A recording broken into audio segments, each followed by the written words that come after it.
So I got a toggle switch here that I got to put on this little bracket here. This is my Gandy, or my inoculant applicator control switch.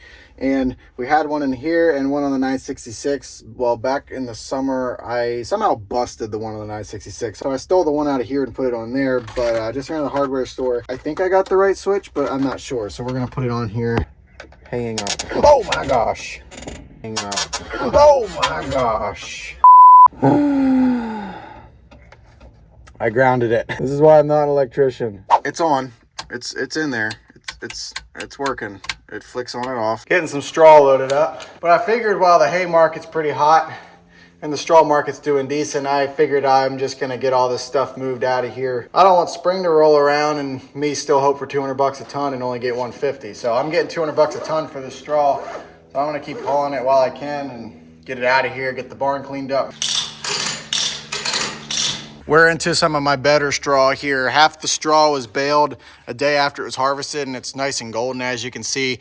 But the first, I don't know how many loads, 5 or so loads that I took out of here, they were a little bit more brown just because it had gotten rained on. The straw was dry, but it had gotten rained on, and then I had to tet it out a bunch of times. The one Amish guy I was selling to actually likes his straw to get rained on, he told me. He said it breaks apart better and it's better for his horses. He says it just beds better. But this stuff's a little bit more visually appealing, so maybe we'll get a little better price for it.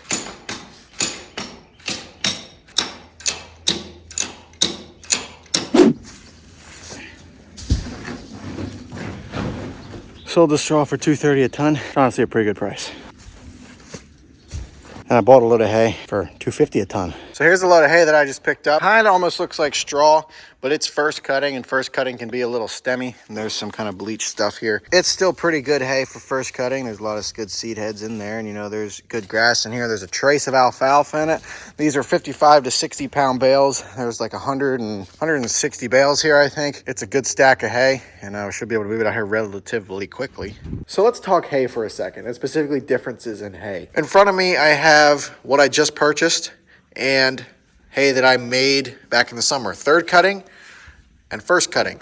First thing you're going to notice about them is the color. This is third cutting orchard grass alfalfa mix. It's a 50-50 blend, 50% alfalfa, 50% orchard grass, and it is super green stuff. That is stuff that I made off my own fields. It's right here at the barn. It's only 8 acres, which means that I can spend a lot of time and attention in that hay to make sure that it's good quality hay. And that's what I did. There was in total like 550 bales of this super premium hay. Every single one of those bales was sold for $8 a bale.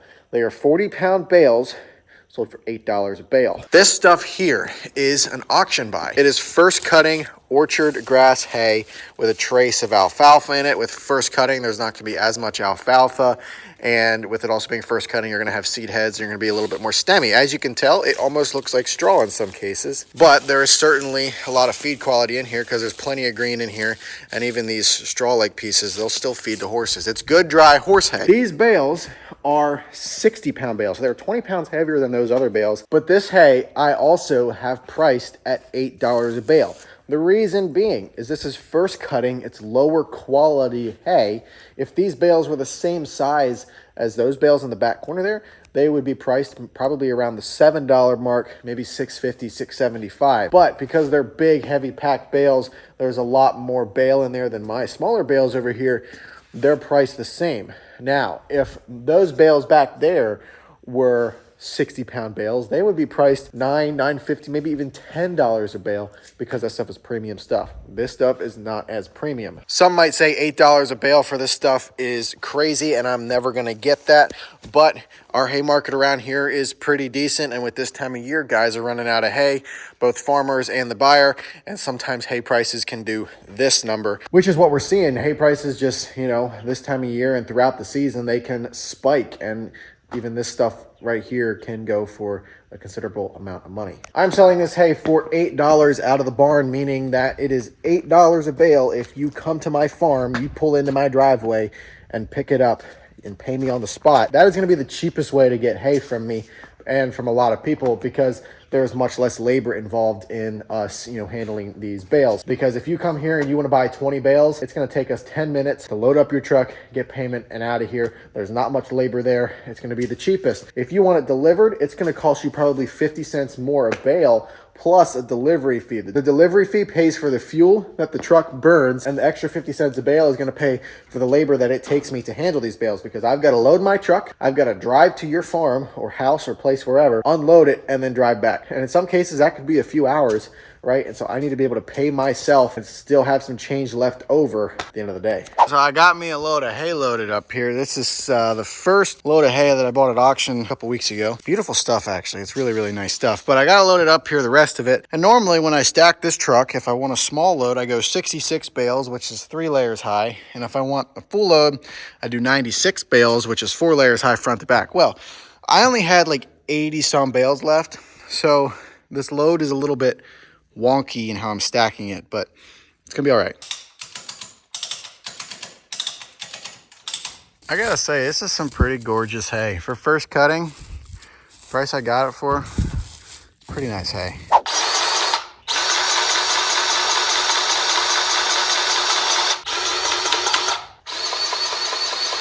This tractor is officially ready for the field. Since we got the engine fixed on this thing last summer, we haven't had any major issues with it, so we're hoping that we're over the hump with this machine. It just seems to be one of those things that when you buy a new machine, you got to work all the kinks out, and this one just happened to have a ton of kinks. But there's still some things I'm trying to address here. We got to kind of tear into something up here because something's leaking down here. I don't know if it's still some residual fluid from when we had a hose bust up here. Had one of these hydraulic hoses blow apart, and it was just blowing fluid everywhere. So I washed it pretty good, but I'm thinking that there's still just fluid in there and it's still kind of dripping down and getting a little leaky down there. The front end also needs tightened up. It kind of likes to wobble going down the road. I did just notice that we're starting to leak out under the 3-point link here.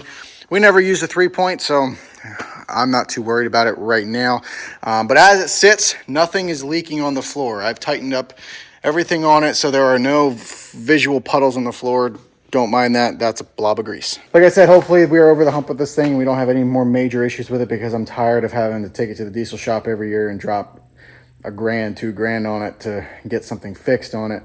Hopefully from here on out, anything that breaks we can fix, and it's not some major engine trouble. The AGCO here, as far as I know, is good to go. I washed it the other day, but we still got to run it through the shop and make sure everything is good on it, grease it, service it, do everything that needs to be done, clean out the cab, that sort of jazz. We're going to be working on the rake tomorrow and hopefully getting that thing put back together, or at least mainly put back together. That way we can pull it out of the shop and I can run some equipment through the shop, and I don't have to be working on it up here in the barn, which is a pain because I'm a mile away from all my tools. I checked some of the fluids in this thing the other day. We're good on engine oil. There is a leak underneath here. I put some straw down and kind of cleaned it up. Not sure if the leak is coming from where the tractor splits here or if it's coming from a drain plug under there. So I kind of cleaned it up yesterday, put some brake cleaner on it, cleaned it up. So I'm gonna try to find where it's leaking from. I still got to run it through the shop, grease it, check the rest of the fluids, top off hydraulic fluid. I want to wash it still and just kind of look over it in the shop and make sure it's ready to go. This thing has yet to give me any major issues at all, ever. So as far as I know, this thing has nothing wrong with it. Just got to put some air in the tires.